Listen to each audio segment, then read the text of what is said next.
弟兄姊妹早晨，今日係2026年嘅第一個主日嘅崇拜啊！喺度祝大家新年快樂，身體健康啊！咁啊，身體健康好重要啊！咁啊，先係多謝陳師母先，你粒喉糖都有啲用啊！即係都可以開到下聲咁樣。咁啊，新一年嘅新開始啊！咁啊，都係講年題係咪？係啊！咁啊，記唔記得個年題咩啊？呢度冇咗一半嘅，唔知點解 cut 咗一半，係啦，係呢個，係啊，一齊讀啊嘛，1、2、3，讀經尋真理，行顯主恩。2025年咧就開始咗我哋1年2年嘅讀經計劃，咁啊喺即係舊年年初嘅時候咧，咁都講咗一段經文係關於我哋一齊去學習聖經一齊讀經。咁記唔記得係邊章經文啊？應該唔記得㗎啦，成年前係啊。咁啊，《申命記》嘅第6章1至9節，講到我哋咧要重視上帝嘅説話，亦都將上帝嘅説話放喺我哋心嘅裏邊，並且一路咁傳承落去。我哋睇聖經唔係單純係明白當中嘅知識，更加係學習去愛上帝、愛神嘅説話。咁啊，話咁快1年就過去啦，大家讀經讀成點啊？冇反應即係好好 ，OK 好。咁啊，大家覺得自己 OK 就得㗎啦，係啊。咁啊，每個人嘅讀經嘅進度都唔同嘅，係啊。咁唔需要比較，咁啊按住自己嘅步伐。最緊要係咩啊？最緊要係有讀，係啦。讀幾多唔緊要，最緊要你有讀聖經，係啊。咁啊，鼓勵大家繼續咯喎，完成我哋嘅讀經計劃。上年開始咗讀經尋真理，今年呢開頭第一次嘅講道就講行道顯主恩。喺聖經裏邊，我哋要尋索真理。不過仲未完㗎，我哋明白咗上帝嘅説話係要行出嚟嘅，係要彰顯上帝嘅恩典。今日咧，我就同大家分享我哋年題嘅下半部分，就係行道顯主恩。我哋一齊先入個禱告，藉住我哋每一個嚟到你跟前，主多謝你，因為你愛我哋，求主幫助我哋，讓我哋能夠明白主你嘅説話，並且願意遵行出嚟，讓你嘅道能夠可以繼續影響唔同嘅人，求主帶領幫助，祈禱奉主耶穌基督名求，明唔明？咁啊，唔知大家記唔記得，或者大家知唔知有冇睇新聞啊？喺12月份咧，澳洲推出咗一條新法例。咁啊，呢條法例就係咩呢？就係禁止16歲以下嘅細路，16歲以下當個細路啦嚇。咁啊，使用 YouTube 啦、IG 啦、Thread 啦等等嘅社交媒體。大家有冇留意呢啲新聞啊？有係咪？啲阿爸阿媽係咪好開心啊？有冇在座阿爹哋媽咪啊？有啲細路16歲以下係咪好開心咧？咁你會唔會諗哇？英國政府應該快啲跟啦，係咪？唔使我成日喺度鬧佢喺度用電話，唔知用到幾耐。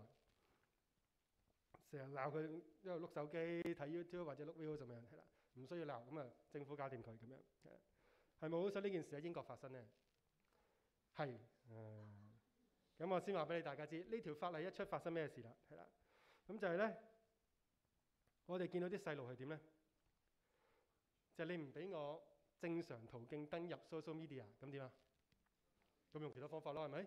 係啊，咁啊細路好醒噶嘛。咁有咩方法啊？大家諗唔諗到啊？咁啊，用阿哥家姐嘅身份證咯，又或者有啲social media 係要人面辨識噶嘛，即係 Face ID 嘅，係啦。咁咧佢哋話只要喐條眉，整自己個樣老啲，咁啊 AI 就會覺得你大過16歲㗎啦，係啦，係啊，所以都幾蠢嘅 AI 其實有時係。咁啊，仲有咩方法啊 ？VPN 咯，係咪？咁用埋阿爸阿媽嘅 account 咯，又或者用新嘅電話號碼啦，戴面具啦，咁啊做下鬼臉啦，咁啊總之諗到個方法，或者諗唔到個方法，佢哋都諗到，各式其式。總之啲細路就好精嘅，咁啊你唔俾我用啊嘛，咁我咪用其他方法啦。咁仲要係點咧？咁咧，佢哋登入完呢啲嘅 social media 之後咧，仲要喺 IG 啊、Snapchat 啊，知唔知佢哋做咗咩一個嘅 post 啊？就係恥笑呢個澳洲總理，係啦，即係你搞唔掂㗎啦，我哋都係登入到，都係玩到嘅咁樣。諗起個畫面咧，都幾有趣嘅。咁咧，唔知大家有冇發現咧？原來英國政府都有回應呢個政策㗎喎。係啊，咁我哋成日覺得咧，工黨係傻傻地㗎嘛，係咪？係啊。咁但係今次又唔傻得晒喎，咁咁啊，大家如果有留意嘅話咧，文化大臣啊 Lisa Landy 咧，咁咧接受訪問嘅時候咧，竟然話佢唔會跟嘅。係啊，點解唔會跟咧？佢話呢個做法唔可行嘅。佢仲話如果班細路真係違反禁令，唔通拉咗佢哋告佢哋咩咁樣？咁啊，今次又幾醒喎，其他嘢又唔咁醒嘅喎，但係今次又咁醒，分析得幾好喎。唔知大家同唔同意啊？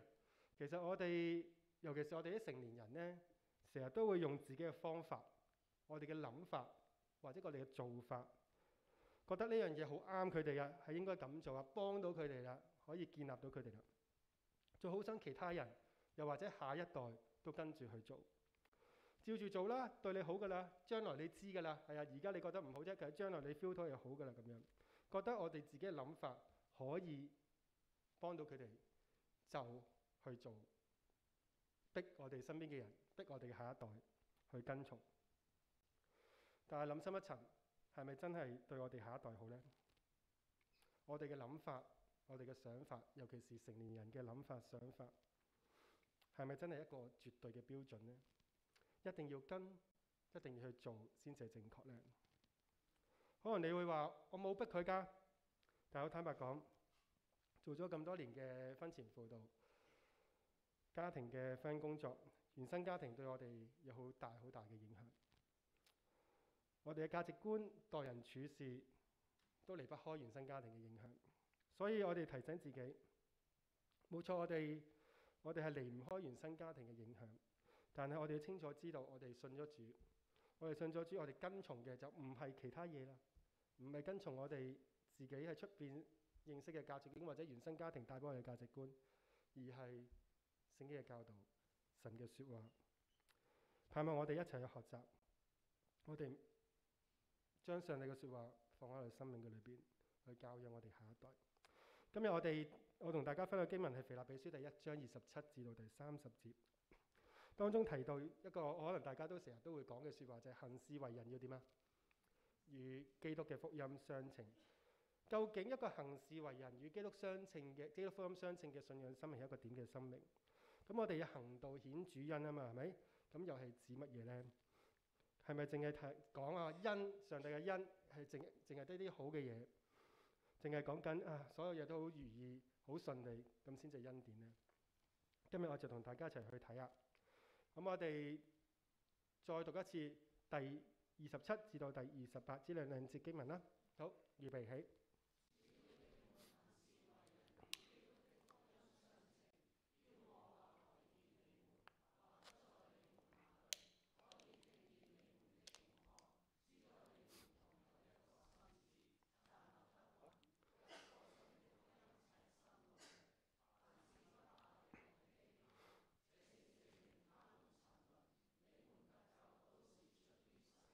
27節一開始講到呢個段落嘅一個好重要嘅主題，就係行事為人與基督嘅福音相稱。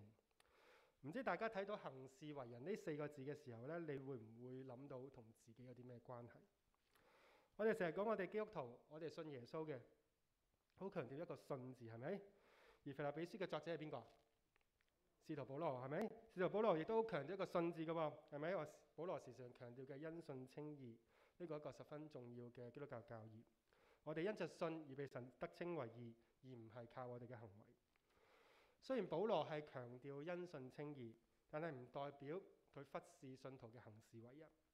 除咗腓立比書喺呢度講到行事為人與基督嘅福音相稱之外，保羅喺以弗所書嘅第4章1節都有講到類似嘅說話。既然蒙召行事為人，都要與蒙召嘅恩相稱。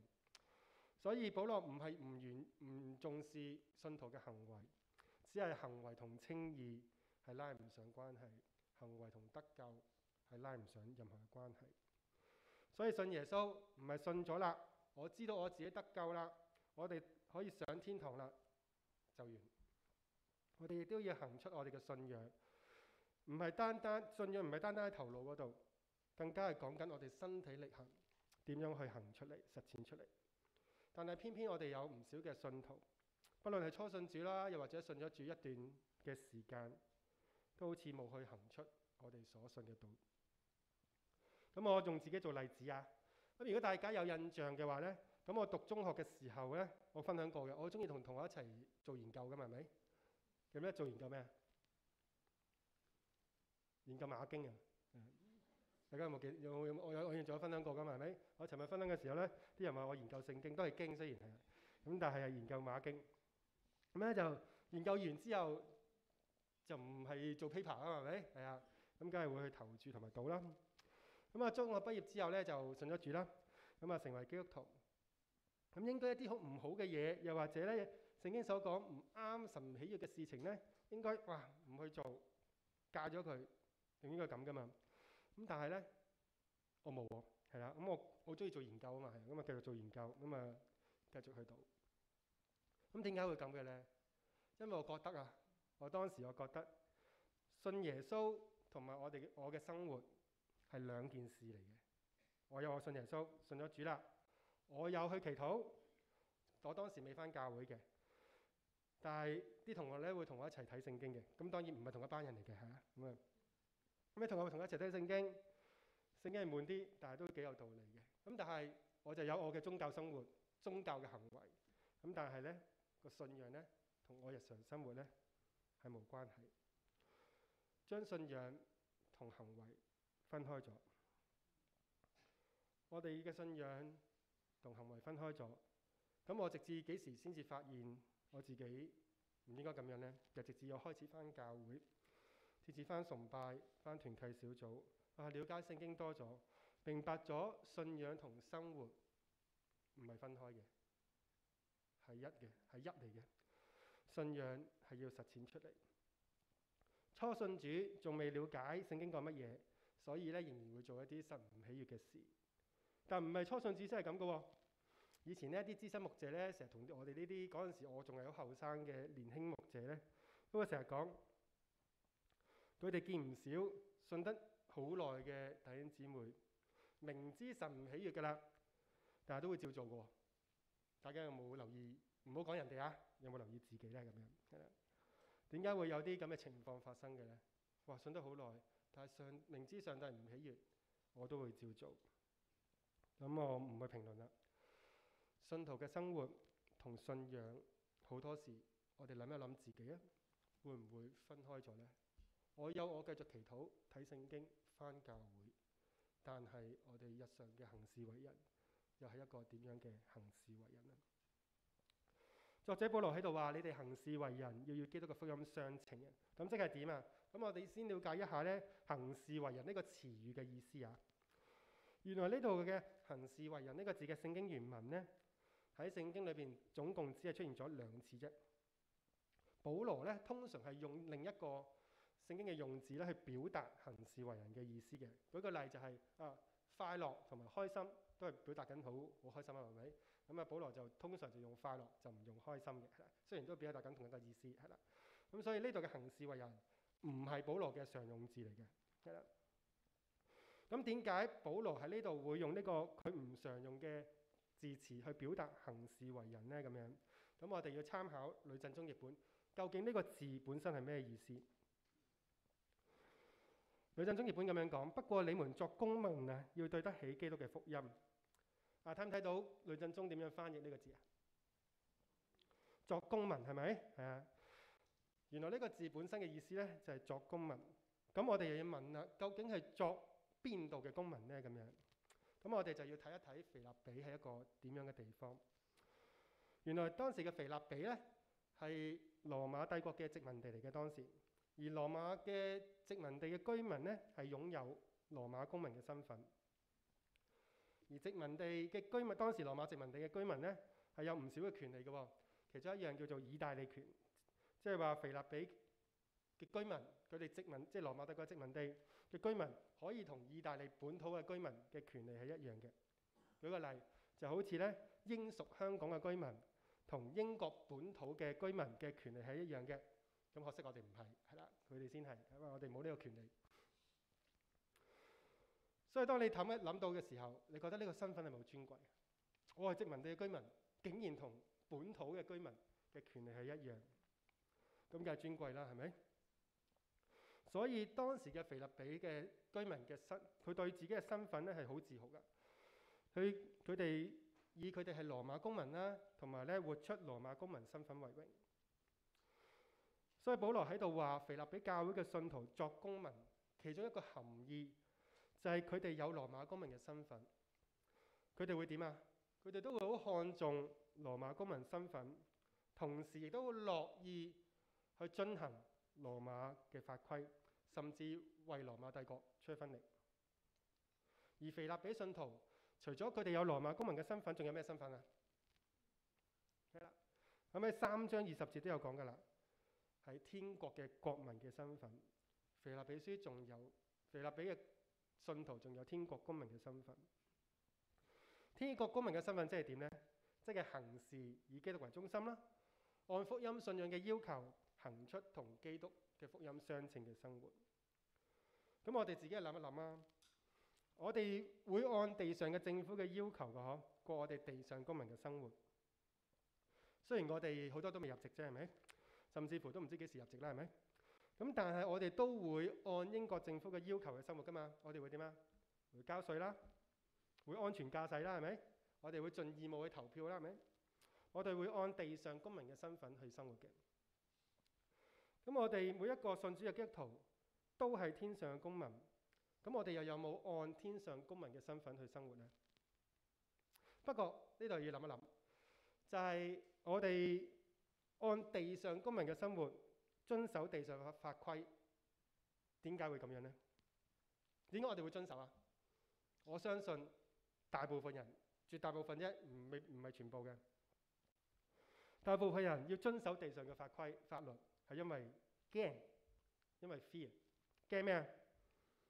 驚入唔到籍咯，係咪？驚咩啊？驚要罰錢咯。驚咩啊？驚要坐監咯。驚個底花咗咯，係咪？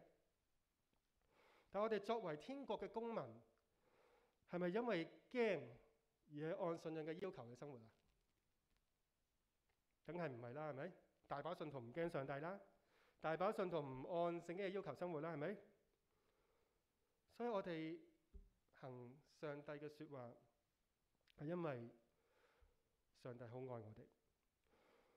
喺約翰福音13章1節咁樣講：他既然愛世間屬他自己的人，就愛他們到底。我哋嘅主愛我哋，愛到甘願走上十字架，犧牲自己，拯救我哋每一個有罪嘅人。我哋嘅主希望我哋能夠按聖經嘅説話生活，唔係因為我哋驚佢，而係因為愛。好想我哋去愛佢，行出與基督福音相稱嘅生活。約翰福音14章21節咁樣講：有了我的命令又遵守的，這人就是愛我的。我哋嘅主就好似我哋嘅父母一樣，愛佢嘅仔女。咁我哋有愛我哋嘅主有幾多呢？有冇遵行神嘅説話，遵守聖經嘅教導？我哋自己好好諗一諗。尤其我都想挑戰已經信咗主好多年嘅弟兄姊妹。今日你哋仍然返教會，今日仍然會睇聖經、祈禱，究竟係愛定係責任呢？信主信得越耐，其實可以越嚟越麻木。當作者保羅同腓立比信徒，亦都同我哋每一個現今嘅信徒去講：你哋嘅行事為人要同基督嘅福音相稱嘅。跟住聖經原文用咗一個字牽啊，去表達行事為人同基督福音相稱嘅表現，應該係一個點咁表現？當中保羅講咗3個嘅表現。不過提到呢3個表現之前呢，當中有一個片語都要講一講嘅。我或來見你們，或不在你們那裏，可以聽見你們的景況。點解保羅要講呢個片語？點解我好似嚟見到你哋，或者見唔到你哋，又或者喺到你嗰度，又或者唔喺你哋嗰度？點解保羅要咁講嘅呢？雖然當時嘅交通未必而家咁好似而家咁發達咁容易去到啊，咁但係佢要去腓立比嘅話，理論上都可以去到嘅。點解好似講到唔知去唔去到咁樣嘅呢？如果大家知道腓立比書嘅背景，當時嘅保羅一般相信係坐緊監嘅，受緊牢獄之苦。保羅佢自己都唔知將來會係點，能唔能夠再去腓立比去探訪佢哋所有嘅弟兄姊妹，佢都唔知道。但係保羅好愛腓立比嘅信徒，所以勸勉佢哋無時無刻，無論保羅喺唔喺佢哋嘅身邊，有冇見到面，行事為人都要與基督嘅福音相稱。今日保羅唔喺我哋身邊啦，但係呢番嘅説話同樣對你講，我哋有冇行出一個與福音相稱嘅信仰生活？會唔會有人見到你嘅時候，行為都做翻一個即係個樣好似信徒咁嘅樣啦，係咪？尤其是喺教會嘅裏邊，睇下大家幾乖，係咪？大家坐定定聽我講道。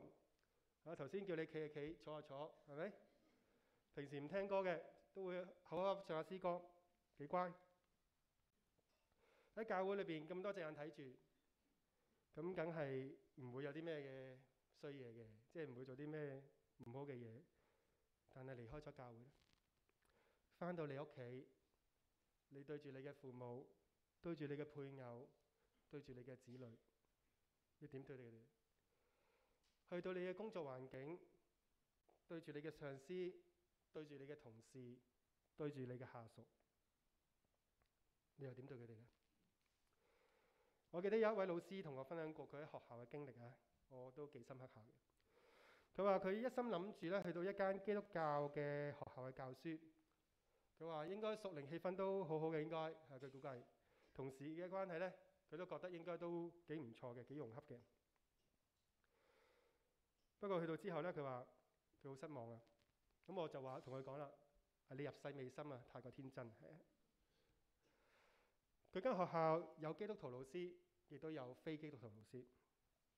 而佢覺得全校最差嘅老師就係一個基督徒老師。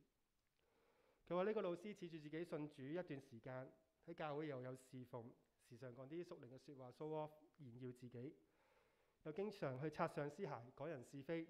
最正嘅係佢話好多學校嘅宗教活動佢都有份參與同埋搞呢啲活動。佢話好難頂啊！佢覺得學校作為基督徒好羞恥，行事為人，不論喺教會內、教會外，好多人一齊嘅時間，又或者係你自己一個人嘅時間，匿埋喺你房間自己一個人黑掹掹嘅時間，我哋都要行出與基督嘅福音相稱嘅生命，無時無刻都要行出與基督福音相稱嘅生命。咁喺腓立比書經文所講嘅，又係一個點嘅生命呢？頭先講過3個表現啊嘛，係咪？好啦，我哋繼續去睇咯。從經文嘅文法，我哋睇到裏邊有3種嘅表現。不過和合本呢就有少少難。我哋睇呂振中譯本，係啦。呂振中譯本咧就用咗2個逗號，同埋即係總之用咗3個標點符號咧，去分咗3個嘅表現。第一個表現就係得知你們有一樣嘅精神站穩。第二個就係一心一意為福音嘅信仰共同競鬥。第3個就係任何事上都不被敵人所驚嚇。呂振中用咗3個標點符號，分開咗3種與基督嘅福音相稱嘅信仰生命嘅表現。第一就係有一樣嘅精神站穩，即係點啊？咩意思啊？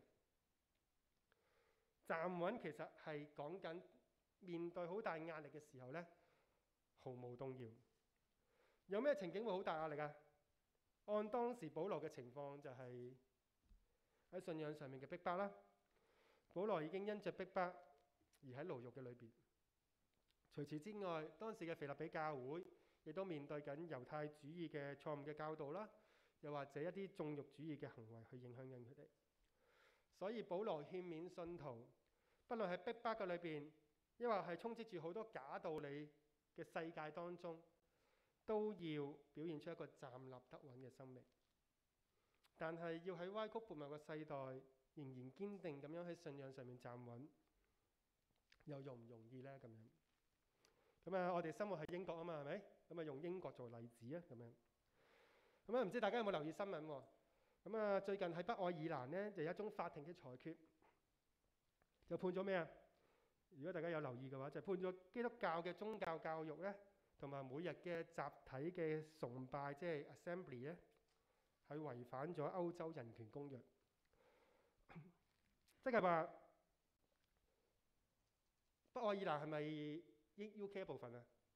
係咪有考 Life UK 嘅係咪？係啊，咁啊大家應該知係咪？即係話將來英格蘭亦都有機會跟隨呢個判決去做。集體嘅崇拜 Assembly 將會改為不具特定宗教色彩嘅包容性集會。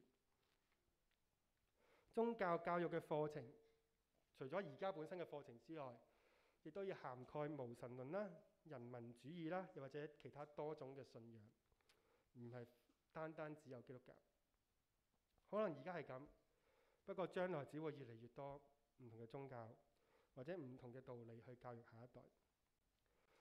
呢個世代就係追捧多元、包容，聖經都講包容嘅。咁但係我哋呢個世代對於絕對嘅真理、唯一嘅真神就點啊？處處咁樣去禁止。聖經講嘅包容唔代表冇任何嘅界線，但係呢個世代就係所有嘢好似變得好模糊，冇界線，甚至乎冇對錯。只要我中意係咁樣，你就冇權去反對。一個基督教國家淪落至此，其實係好悲哀嘅事。不過雖然現實係咁不堪，但係保羅唔係叫我哋去放棄，唔係叫我哋只有灰心失望，而係叫我哋要點啊？站立得穩，唔好俾呢個世界嘅價值觀所影響，呢個世界嘅歪理所影響。我哋要堅定咁樣繼續行喺聖經真理上面。呢個就係第一點，站立得穩。第二，一心一意為福音嘅信仰共同競鬥啊！咁啊，和合本節亦在為所信嘅福音齊心努力。咁即係咩意思呢？齊心努力去做啲咩啊？簡單嚟講就係齊心努力傳揚福音啦。即使環境多困難，基督嘅福音幾咁唔受歡迎，但係我哋仍然要將耶穌基督嘅救恩呢個大喜嘅信息去同人分享，讓人認識主。如果大家有留意喺呢度，一心一意或者上一句嘅有一樣精神，當中有一個共通點，就係要站立得穩同埋傳揚福音。個共通點係一，合一，同心。保羅勸勉腓立比嘅信徒要同心合一，彼此嘅扶持，先至能夠喺真理上面站得穩，不至於被呢個世界嘅歪風所動搖。同樣，信徒群體亦都要合一，咁樣去向同一個目標去努力，唔好被轉移視線，唔好被分散，要一齊去實踐主嘅使命，使萬民作主嘅門徒。呢個就係兩個行事為人與基督福音相稱嘅表現。講完兩個之後，第三個，凡事不怕敵人嘅驚嚇。點解會驚嚇嘅呢？點解會驚啊？頭先有講過啦，係咪？保羅當時身處緊監獄嘅裏邊，同埋當時好多逼迫嘅情況發生，俾人逼迫，當然會驚會退啦，係咪？但係保羅話唔好怕，唔好驚。而當時反對佢哋嘅人呢，唔一定在上位或者有權有勢嘅人喎，亦都可以係其他宗教信仰啦，甚至係本身腓立比裏邊嘅人都講唔定。總之，當一個人一個群體認真咁樣持守信仰，行出神嘅教導，傳揚主嘅福音，就會點啊？就係有人會唔滿意、唔中意你，甚至會攻擊你、逼迫呢個信仰群體。點解會咁嘅呢？因為耶穌基督嘅教導係顛覆緊當時嘅道理。耶穌唔需要佢哋，亦都唔需要我哋去死守律法，只要我哋愛神愛人，咁已經得罪咗好多宗教、猶太宗教領袖。耶穌潔淨聖殿，責罵反罵嘅人，亦都得罪咗好多既得利益者，影響佢哋嘅利益。耶穌嚟係要以愛、以捨己嚟顛覆世界，但係同時引嚟其他人嘅不滿，逼迫信徒。保羅話唔使驚，唔使驚，係因為我哋有主耶穌基督。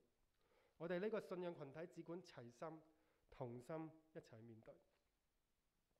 好啦，當保羅講完喺27、28節信徒嘅行事為人與基督嘅福音相稱嘅生命係點樣之後，跟住喺29同埋30節就講到基督徒蒙上帝嘅恩典。咁呢個恩典係一個乜嘢嘅恩典呢？咁樣，咁我哋去讀呢兩節經文29同埋30節。好，預備起。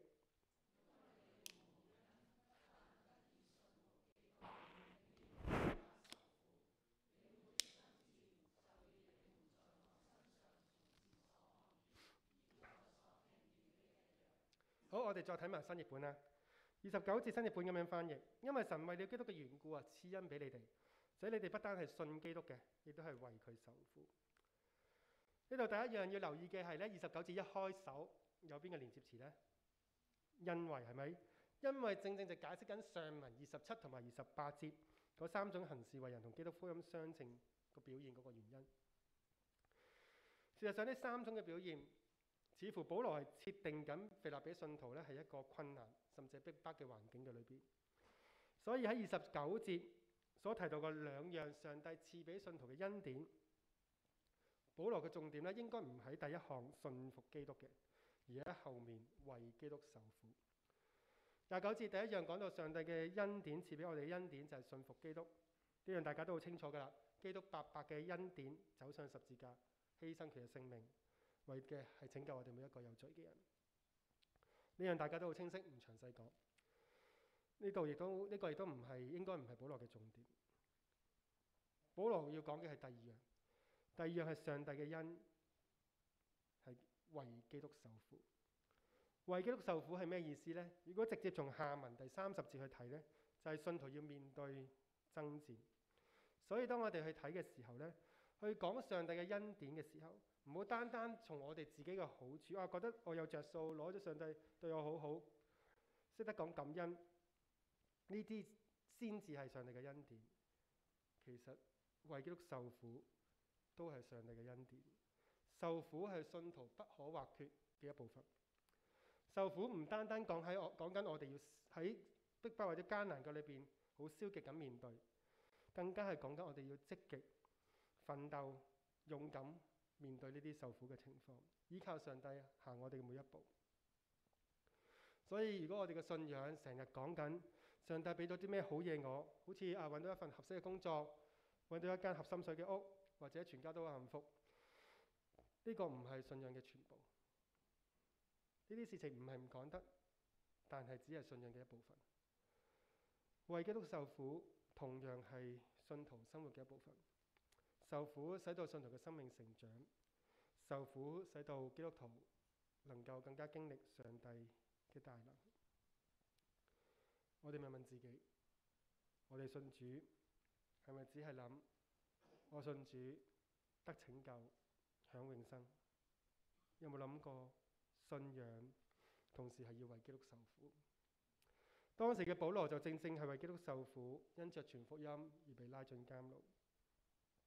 今日我哋生活喺so called嘅基督教國家，信耶穌未必受好多苦，但係我哋有冇諗過信仰係要受苦嘅呢？有冇諗過其實受苦先至睇到一個人，甚至睇到自己係咪真係真心相信耶穌基督？受苦係上帝所賜嘅恩，係信徒生命嘅一部分。盼望我哋每一位唔係單單渴望得到自己想得到嘅嘢，而係記得信仰上帝嘅恩，係同時係要為基督受苦。喺受苦中仍然依靠上帝，仍然行喺上帝嘅說話裏邊，仍然能夠彰顯上帝嘅恩典。今日講題係讀經尋真理，行道顯主恩。行道就係講緊我哋無時無刻任何嘅地方，一個人定係一個信仰群體都能夠行出與基督福音相稱嘅生命，一齊可以喺真道上面站穩，同心傳揚基督嘅救恩，而且唔懼怕任何嘅威嚇甚至逼迫，因為為基督受苦係上帝所賜嘅恩，係信仰必然會面對嘅事，但係同時亦都係一條蒙福嘅路。最後以今個星期美國短宣隊嚟到我哋當中嘅服侍作為講道嘅結束。今次短宣隊一行28人，兵分兩隊，14人去咗 Coventry，14人嚟到我哋教會當中服侍。上星期大家都見到佢哋喺我哋當中，係咪帶領我哋敬拜啦？牧者講道，同埋一班嘅青少年上咗樓上去帶領青少年團契。星期1至3就同我哋一班弟兄姊妹一齊服侍小孩子。帶領一連3日嘅 Winter Club， 同時亦都有親子班、體適能班、英文班。喺星期四1月1號就同我哋一齊帶領一個新年嘅嘉年華會，一個十分之有意義嘅一星期。今日應該大部分人都翻咗美國㗎啦。不過我想問下大家，知唔知佢哋嚟自美國邊一度？加州知唔知喺邊啊？美國嘅西部。知唔知飛嚟飛幾耐？10幾個鐘。我哋10幾個鐘會去邊啊？翻香港係咪？翻中國啦，去日本啦，玩啦係咪？佢哋飛14個鐘過嚟做咩啊？就係為咗侍奉上帝，去服侍呢度嘅人。總之係嚟到利物浦之後，有一個年青人病咗2日都出唔到酒店。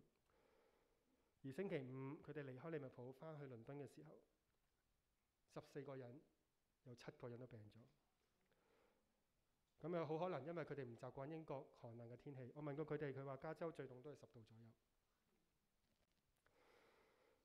點解佢哋要咁辛苦長途跋涉千里迢迢，捱住咁凍嘅天氣嚟到英國呢個地方服侍一班佢唔認識嘅人？點解呢？仲要自己俾錢？